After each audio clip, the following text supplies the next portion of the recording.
ముందు వచ్చరికి సినీ రైటర్ కనగాల జయకుమార్ గారు ఉన్నారు. సార్ నమస్తే సార్. నమస్తే. ఆంధ్రప్రదేశ్ లో ఎలక్షన్స్ అయిపోయి పోలింగ్ అయిపోయింది, రిజల్ట్స్ కూడా వచ్చాయి. అవునవును. కూటమి అయితే గవర్నమెంట్ ఫామ్ చేసింది.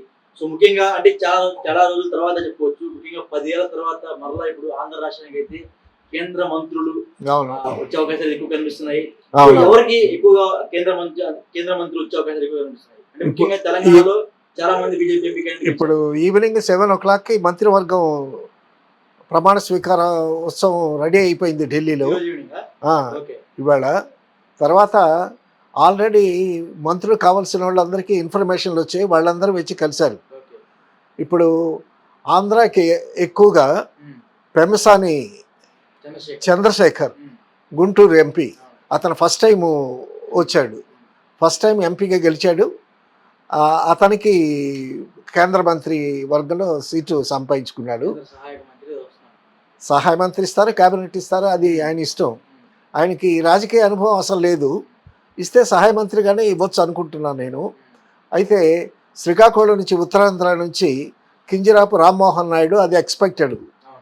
అతనికి ఇది రెండోసారి పార్లమెంటు గెలవటం. తర్వాత అతనికి హిందీ అనర్గళంగా వచ్చు. పార్లమెంట్లో చాలా సందర్భాల్లో చాలా చక్కగా మాట్లాడాడు. అతను ఢిల్లీలో చదువుకోవటం అనేటటువంటిది అతనికి అడ్వాంటేజ్ అయింది. మంచి యువకుడు, మంచి ఉత్సాహం ఉన్నవాడు. రామ్మోహన్ నాయుడికి క్లియర్ అయిపోయింది. తర్వాత శ్రీనివాస వర్మకు కూడా బెర్త్ వచ్చింది, అతనికి కూడా బహుశా సహాయ మంత్రి ఇస్తారనుకుంటాను నేను. మొత్తానికి ఆంధ్ర నుంచి ఇప్పటికే 3 వచ్చారు. సో మిగతా రెండో లిస్టు ఉంటుందో లేదో మనకు తెలీదు. ఇప్పటికే 46 మంది క్యాబినెట్, అందులో 35 మంది ఏమో బీజేపీ వాళ్ళు. ఈ బీజేపీ వాళ్ళు కాకుండా మిత్రపక్షాలకు మాత్రం 11 ఇచ్చారు. అయితే తెలంగాణలో బండి సంజయ్కి, తర్వాత కిషన్ రెడ్డికి ఇచ్చారు. తర్వాత ఆంధ్ర నుంచి పురంధేశ్వరికి క్యాబినెట్లో ఆల్రెడీ ఆవిడకి అనుభవం ఉంది, క్యాబినెట్లో ఇంతకుముందు మంత్రిగా చేసింది. ఎన్టీ రామారావు కూతురు, ఆవిడకి మంచి ఫాలోయింగ్ ఉంది, చాలా మంచి వక్త, చక్కగా మాట్లాడుతుంది. ఆవిడ చాలా ఒక మంచి క్యాండిడేట్. ఆవిడకి కూడా కేంద్రంలో స్థానం ఈసారి వస్తుందని ఎక్స్పెక్ట్ చేశాము. అయితే ఆవిడ పేరు లోక్సభ స్పీకర్కి వినిపిస్తూ ఉంది. ఇంతకుముందు లేడీస్ 3 లోక్సభ స్పీకర్లు చేశారు. ఈవిడ స్పీకర్ అయితే మాత్రం ఈవిడ మహిళల్లో 4వ ఆవిడ అవుతుంది. తర్వాత మన ఆంధ్ర నుంచి బాలయ్యకి స్పీకర్గా చేశాడు. ఇప్పుడు ఇది పురంధేశ్వరి స్పీకర్గా వస్తే మాత్రం ఈవిడికిది మన ఆంధ్రాకి సెకండ్ క్యాండిడేట్ అవుతారనమాట స్పీకర్గా. ఏమైనా సరే ఆంధ్రాకి మాత్రం ఆల్రెడీ మంత్రుల్ని 3 అనౌన్స్ చేశారు. తర్వాత కొన్ని మహారాష్ట్ర, కొన్ని రాష్ట్రాలకి 2 అనౌన్స్ చేశారు. మిగతా రాష్ట్రాలకు ఒక్కొక్కళ్ళని అనౌన్స్ చేశారు. సో ఈ మంత్రివర్గంలో సంతోషించాల్సిన విషయం ఏంటంటే ఆల్రెడీ ఆంధ్ర నుంచి 3 వచ్చారు. తర్వాత తెలుగు రాష్ట్రమైన తెలంగాణ నుంచి కిషన్ రెడ్డి, బండి సంజయ్ వచ్చారు. అయితే ఇక్కడ బీజేపీ పార్టీ పగ్గాలు ఎవరికి అప్పచెప్తారో చూడాలి. తెలంగాణలో మంత్రిగా వచ్చిన వీళ్ళిద్దరిలో ఎవరికన్నా అప్పచెప్తారా, లేకపోతే ఈటెల రాజేంద్ర ఒకడు మంత్రివర్గానికి ఎక్స్పెక్ట్ చేశారు. అతను చాలా మెజార్టీతో గెలిచాడు, బహుశా అతనికి అప్పచెప్పొచ్చు. సో ఈ విధంగా 2 తెలుగు రాష్ట్రాలకి చాలా మంచి ప్రాతినిధ్యం వచ్చిందని చెప్పుకోవాలి. అంటే లాస్ట్ టైం సార్ తెలంగాణ వాడికి వచ్చింది, ఆంధ్రప్రదేశ్లో ఎవరికి అంటే 23 మంది గెలిచినా సరే అవునవును ఎవరికి కూడా మంత్రి పదవులు రావాలి, కేంద్ర మంత్రులు ఎవరు కావాలి. ఇప్పుడు అది జగన్ ప్రభుత్వంలో ఉన్నటువంటి పరిస్థితి. ఇది దాని గురించి తర్వాత మాట్లాడుకుందాంలే. కానీ ఆయన ప్రగల్భాలు చేశాడు, నాకు 25 మంది ఎంపీలను ఇవ్వండి, నేను సెంట్రల్ గవర్నమెంట్ స్పెషల్ స్టాటస్ తెస్తాను, అది ఇది అని అన్నాడు. సరే అది అయిపోయింది, ఆయన టర్మ్ అయిపోయింది అనుకో. ఇప్పుడు మనకేంటంటే ముఖ్యంగా మనం చెప్పుకోవాల్సినటువంటి ప్రస్తుతం మంచి ఊపులో ఉండేటటువంటి మన జనసేన నాయకుడు పవన్ కళ్యాణ్ గురించి చెప్పుకోవాలి. పవన్ కళ్యాణే తను తాను తగ్గించుకొని చంద్రబాబుతో ఏకమయ్యి తర్వాత బీజేపీని కూడా కలిపాడు. సో ఈ కూటమి తయారు చేయడానికి కీలకమైనటువంటి వ్యక్తి జనసేన పవన్ కళ్యాణ్. ఈ పవన్ కళ్యాణ్ గెలిచిన తర్వాత ఢిల్లీ వెళ్ళి తన మిసెస్తో తర్వాత అకీరా కొడుకుతో కూడా కలిశాడు. ఆ కొడుకేమో మోడీకి పాద నమస్కారం చేశాడు. ఒకసారి ఇట్లా చూశాడు, మంచి హైట్ 6'4" ఉన్నాడు కుర్రాడు. ఆల్రెడీ పవన్ కళ్యాణ్ వారసుడు సినిమాల్లోకి ఒక మంచి హీరో రాబోతున్నాడు అనేటటువంటి ఒక సంకేతం ఒక విధంగా. తర్వాత జనసేన పవన్ కళ్యాణ్ అభిమానుల్లో డెఫినెట్గా ఉంటుంది. మంచి టీనేజరు, మంచి హైట్ ఉన్నాడు, చాలా బాగున్నాడు మనిషి అనేటప్పటికీ పవన్ కళ్యాణ్ అభిమానులకి చాలా సంతోషమే కదా. తర్వాత మన పవన్ కళ్యాణ్ మన ఫిలిం ఇండస్ట్రీకి సంబంధించిన వాడు కాబట్టి అతని కొడుకుగా అతను రావటం చాలా చాలా సంతోషించాల్సిన విషయమే. అయితే ఈ రాజకీయాల్లో ఇక్కడ తెలుగు ఎలక్షన్స్లో చక్రం తిప్పినటువంటి పవన్ కళ్యాణ్ సినిమాల్లో చేస్తాడా లేదా అనేటటువంటిది అది చెప్పలేము మరి. అంటే ఆయన ఇంకా కొన్ని సినిమాలు పెండింగ్లో ఉన్నట్టున్నాయి, అవి కూడా ఇంకా ఆపేస్తారా సార్? హరిహర వీర మళ్ళీ ఒకటి ఉంది, అవన్నీ ఉన్నాయి. ఆ పెండింగ్లో ఉన్నవి కంప్లీట్ చేసి తర్వాత చేస్తాడా లేదా అనేది చూడాలి. ఎందుకంటే తన పార్టీని బలోపేతం చేసుకోవాలి కదా. తర్వాత ఆంధ్ర రాజకీయాల్లో కూడా అతనికి ఒక ప్రముఖ పాత్ర ఇస్తారు. డిప్యూటీ సీఎం ఇస్తారా, హోమ్ ఇస్తారా అనేది చంద్రబాబు నాయుడు విజ్ఞతకి ఆధారపడి ఉంది. అయితే చంద్రబాబు నాయుడు పవన్ కళ్యాణ్ ఇద్దరూ కలిసి మంత్రివర్గాన్ని ఏర్పాటు చేసేటటువంటి విషయంలో చర్చిస్తున్నారు. అందులో లోకేష్ కూడా ఉన్నాడు. సో వీళ్ళిద్దరికీ ఏం సేకరిస్తారు, వీళ్ళ ఇంపార్టెన్స్ ఏమిటనేది వాళ్ళు ఆ ముగ్గురు చాలా చక్కగా చర్చలు జరుపుతూ ఉన్నారు. సో ఒక మంచి రిజల్టే మనం చూడగలుగుతాం. అయితే ఇప్పుడు గుంటూరులో పార్లమెంట్లో ఫస్ట్ టైం నిల్చున్నటువంటి పెమ్మసాని చంద్రశేఖర్ ఎన్ఆర్ఐ, అతను డాక్టరు. అక్కడికి వెళ్ళిన తర్వాత అక్కడ కొన్ని ఇన్స్టిట్యూషన్స్ అన్ని పెట్టి అక్కడ చాలామందిని ట్రైనప్ చేసి బాగా సంపాదించినటువంటి వ్యక్తి.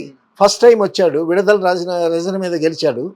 సో చంద్రబాబు నాయుడు కమ్మ సామాజిక వర్గం నుంచి అక్కడ పెమ్మసాని ఒకడు ఉన్నాడు, లావు కృష్ణదేవరాయలు ఉన్నాడు. లావు కృష్ణదేవరాయలు రెండోసారి నరసరావుపేట నుంచి రెండోసారి గెలిచాడు. సో ఒకసారి ముందు వైసీపీలో మళ్ళా అక్కడ సీటు ఇవ్వకపోతే అక్కడే టీడీపీలో జాయిన్ అక్కడి నుంచి గెలిచాడు. సో అతనికి మంత్రిలో చోటు వస్తుంది అని అనుకున్నాము. అయితే మరి చంద్రబాబు ఆయన్ని పెమ్మసాన్ని రికమెండ్ చేసినట్టున్నాడు. సో ఎంపీగా ఫస్ట్ టైం, ఎమ్మెల్యేగా కూడా కాదు, ఎంపీగా ఫస్ట్ టైం నుంచున్నాడు. అది గుంటూరు పార్లమెంటు నియోజకవర్గం, చాలా కీ పోస్ట్ అది. విజయవాడ గుంటూరు అని అంటే చాలా కీలకమైనటువంటి రాజకీయ వ్యూహాలతో కూడుకున్నటువంటి కాన్స్టిట్యున్సీస్ అవి. సో అక్కడి నుంచి గెలిచి కేంద్రంలో మంత్రివర్గంలో చోటు సంపాదించుకున్నాడంటే చాలా గొప్ప విశేషం. చదువుకున్నవాడు, డాక్టరు, తెలివైనవాడు కూడా. సో అతను చాలా కాన్ఫిడెంట్గా గుంటూరులో, నాది గుంటూరు కాబట్టి నాకు బాగా తెలుసు. సో అక్కడ బాగా వర్కౌట్ చేశాడు, బాగా తిరిగాడు, చక్కగా మాట్లాడతాడు. సో ఆ విధంగా చంద్రశేఖర్ వచ్చింది. మొత్తానికి సంతోషించాల్సిన విషయం ఏంటంటే ఇప్పటికీ తెలుగు రాష్ట్రాల్లో 5 మంత్రివర్గాలు కన్ఫర్మ్ అయిపోయాయి. 5 తెలంగాణకి 2, కిషన్ రెడ్డి, బండి సంజయ్. తర్వాత అక్కడ కింజరాపు రామ్మోహన్ నాయుడు, పెమ్మసాని రాజశేఖరు, శ్రీనివాస్ వర్మ ముగ్గురు. సో తెలుగు 2 రాష్ట్రాలకి చాలా చక్కగానే జరిగిందని చెప్పుకోవచ్చు. చూడాలి మరి.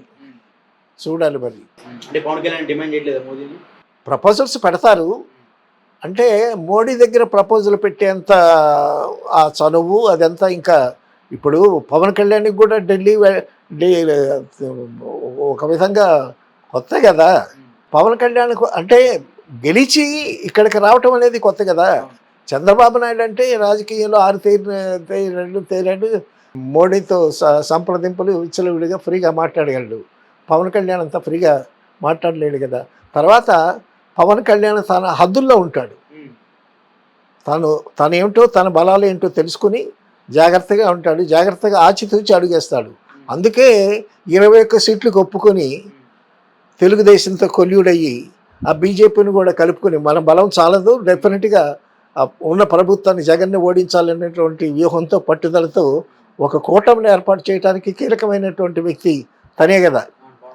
సో ఈ విధంగా ఇక ఈవినింగ్ జరగబోయేటటువంటి ఫంక్షన్లో వీళ్ళకి ఇన్ఫర్మేషన్స్ వచ్చాయి. వీళ్ళందరూ ఆల్రెడీ వాళ్ళు మోడీని కలిశారు, కాబోయే మంత్రులందరూ కలిశారు.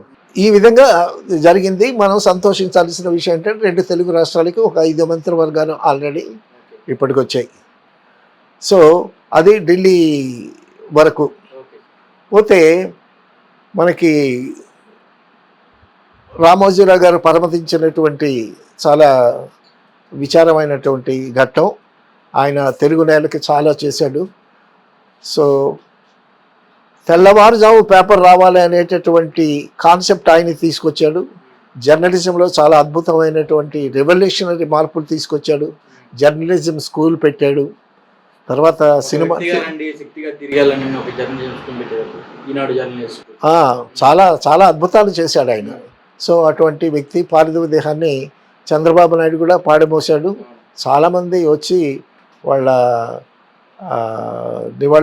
నివాళులు అర్పించారు. ఒక విధంగా హైదరాబాద్ శోక సముద్రంలో మునిగిపోయినంత దీనిగా అనిపించేంత జన సందోహాన్ని చూసి ఆయన ద్వారా లబ్ధి పొందనటువంటి వాళ్ళు లేరు.